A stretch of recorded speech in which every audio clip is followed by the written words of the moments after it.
নমস্কাৰ, আমি মা বৈষ্ণদেৱী দৰ্শন কৰিব আহিছোঁ। এয়া মা বৈষ্ণদেৱীৰ বান্ধি লৈছোঁ এখন টকাকেহে লাঠি 20 টকা। তাৰ পৰা চাদৰ মেখেলা পিন্ধিব পৰা নাই বাৰু, কিয় মানে 6-7 ঘণ্টা লাগিব যাত্ৰাটো কৰোঁতে। নিজৰ পৰিচয় অসমীয়া গামোচাখন লৈ লৈছোঁ। এয়া দিনৰ 3টা বাজিছে এতিয়া। আমি যাত্ৰা আৰম্ভ কৰিম, ৰাতি 8টামান বজাত পামগৈ। এডাল লাঠি লৈ লৈছোঁ চবেই। এডাল হ'ল যাত্ৰা কৰাত সুবিধা হয় আৰু। ভণ্টি এয়া ঘোঁৰাটো এনেকৈ যাত্ৰা কৰিব পাৰি। কিছুমানে এনেকৈ ঘোঁৰাত যাত্ৰা কৰে। আমি পিছে খোজকাঢ়িয়ে যাত্ৰাটো আৰম্ভ কৰিছোঁ।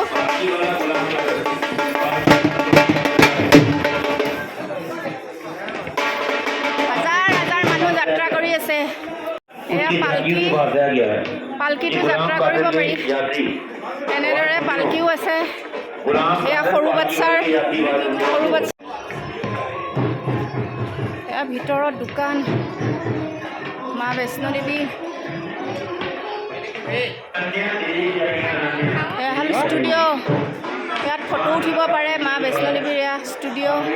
চাদৰ মেখেলাযোৰ পিন্ধি আহিব মন আছিলে, পিছে 6-7 ঘণ্টা যাত্ৰাটোত লাগি যায় খোজকাঢ়ি যাওঁতে। সেইকাৰণে চাদৰ মেখেলাযোৰ পিন্ধি অকণমান কষ্টও হয়।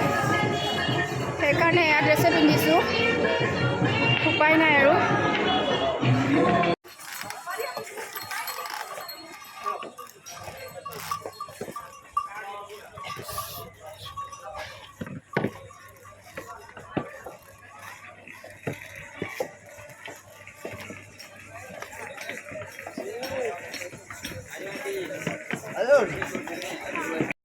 ইয়াত এইবোৰ হোটেল আছে, কিন্তু একেবাৰে নিৰামিষ।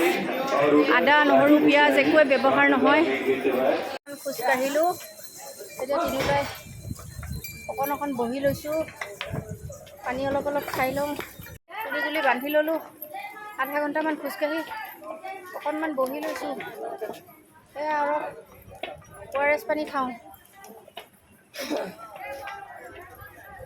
খোজকাঢ়িব নোৱাৰোঁ। এয়া দেখিছেনে, ইমান সৰু ল'ৰা ছোৱালী খোজকাঢ়ি আছে। এয়া মাকবিলাকে কেঁচুৱা লৈ খোজকাঢ়ি আছে। সেইসকল ঘূৰি আহিলে, আমি আৰম্ভ কৰিছোঁ। তেওঁলোক ঘূৰি আহি আছে। উপায় নাইকৈ ওপৰত উঠি থাকিব লাগে। বহুত ওপৰলৈ উঠিব লাগে। সেইকাৰণে চাদৰ মেখেলা পিন্ধি অহা 6-7 ঘণ্টা ইমান ওপৰলৈ উঠি যোৱা সম্ভৱ নহয় মোৰ বাবে। সেইকাৰণে চাদৰ মেখেলাযোৰ পিন্ধিব ভাল লাগে। মন্দিৰলৈ আহিলে চাদৰ মেখেলাযোৰ পিন্ধিলে নিশ্চয়, কিন্তু নোৱাৰোঁ। সেইকাৰণে গামোচাখনে লগত লৈ আহিছোঁ। আৰু মানুহ গৈ আছে। কুঁহিয়াৰৰ ৰস খাই আছোঁ। গৰম বহুত। এয়া ফল খাইছোঁ। এনেদৰে ফল কাটি থোৱা থাকে।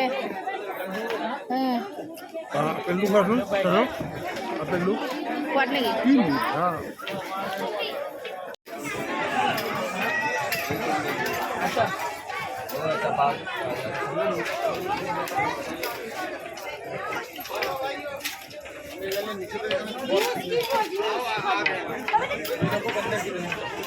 এয়া খাইছোঁ একাপ কফি। 100 ভাগৰ 50 আহি পাইছোঁ আৰু যাবলৈ আছোঁ। দেৱী মাতা সোমাইছোঁ আৰু ৰাতি 9টা বজাত। এয়া বাসন্তী পূজা আৰম্ভ হ'ব। তাৰ বাবে এয়া মন্দিৰ ধুনীয়াকৈ সজাই পৰাই তুলিছে।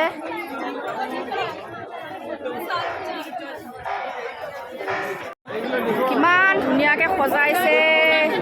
বাসন্তী পূজাৰ কাৰণে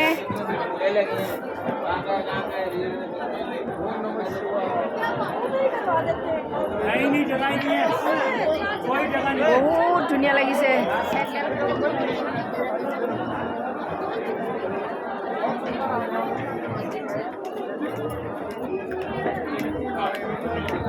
দিনত যিমান মানুহ থাকে ৰাতিও সিমানেই মানুহ আছে ইয়াত। গোটেই দিনে ৰাতিয়ে মানুহ ভৰ্তি হৈ থাকে।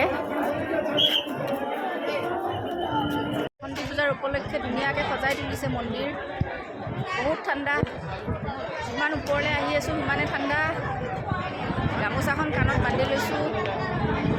চুৱেটাৰ আনিছিলোঁ বাৰু, চুৱেটাৰটো পিন্ধি লৈছোঁ। বহুত ঠাণ্ডা। ৰাতি 9টা বাজিছে, 3টা বজাত যাত্ৰা আৰম্ভ কৰিছিলোঁ। আহি পাইছোঁ মোটামুটি। এতিয়া লকাৰত বেগ, মোবাইল,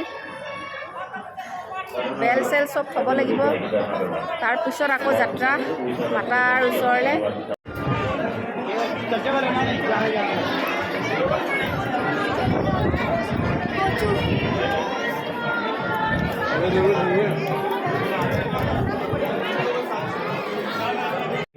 এইয়া মাতা বৈষ্ণোদেৱী মন্দিৰ।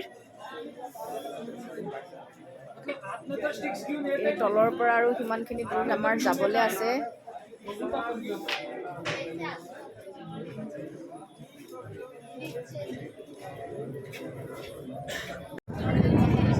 এয়া হ'ল লকাৰৰ লাইন।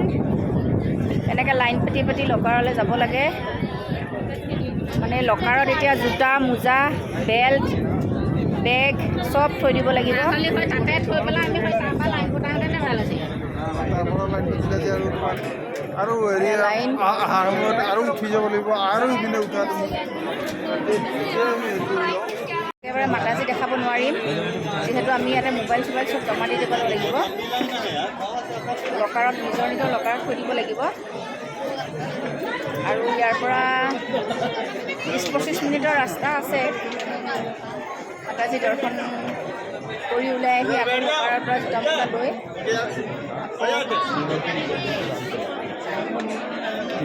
দেখাব পাৰিম। এতিয়া 11:40 হ'ল। মাতা বৈষ্ণোদেৱী দৰ্শন হৈ গ'ল। এতিয়া কিবা এটা খাই লওঁ। ৰাতি 11:40 হৈছে।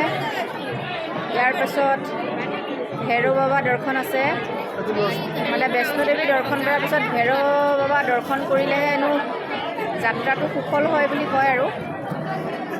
এতিয়া আগতে কিবা এটা খাই লওঁ।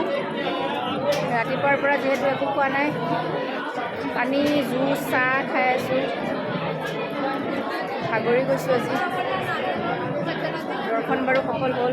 এয়া ৰাইজ বহি গৈছে, জোতা মোজা পিন্ধি আছে। কিবা এটা খাই লওঁ আমি। মানুহে ৰাতি হৈছে যদিও আহিয়ে আছে। দিন ৰাত একাকাৰ কৰি মানুহ এনেদৰে আহিয়ে থাকে। আমি কালি দিনৰ 3টা বজাত যাত্ৰা কৰিছিলোঁ।